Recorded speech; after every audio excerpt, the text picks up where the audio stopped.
GST का basic फंडा क्या होता है, मतलब सिंपल लैंग्वेज में अगर आप समझाना चाहें तो वो समझा दीजिए। आपको बहुत सिंपल लैंग्वेज में अगर मैं एक चीज़ बताऊं जी।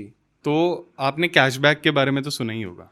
आपको गूगल पे वगैरह पे सब जगह गूगल पे वगैरह पे कैशबैक मिल जाते हैं, लेकिन मैं उस कैशबैक की नहीं बात कर रहा हूँ। मैं आपको ऐसे कैशबैक की बात कर रहा हूँ जो आप हेट भी करते होगे बहुत ज़्यादा, जो कैशबैक आपकी ऐप में ही पड़ा रहता है, आपके बैंक अकाउंट में नहीं आ पाता। ठीक है, आप सिर्फ ये समझो जीएसटी भी कुछ इसी तरीके से वर्क। अच्छा।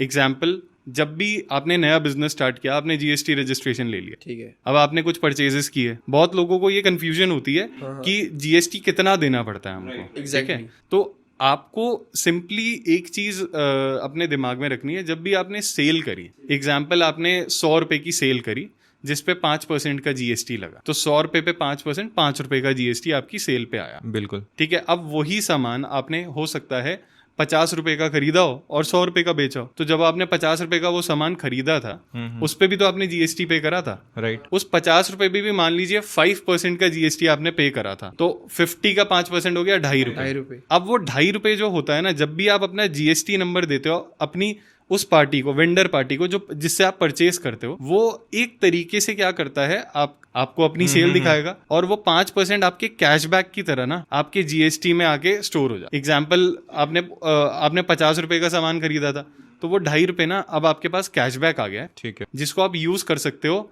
ये 5 रुपए की लाइबिलिटी पे करने के लिए। मतलब जो मेरा 5 रुपए मैंने जो 5 जीएसटी पे करा था, पे करा, जी जी जी, उसमें से मैं 2.5 रुपए कटवा सकता हूँ। मेनली एक बहुत अजीब चीज जो लोग सोचते हैं ना कि जीएसटी हमें अपनी जेब से देना पड़ता है, ऐसा नहीं। अच्छा। जीएसटी तो आप कस्टमर से लेते हो। आप जीएसटी कस्टमर से ले रहे हो और सरकार को जमा करा रहे हो।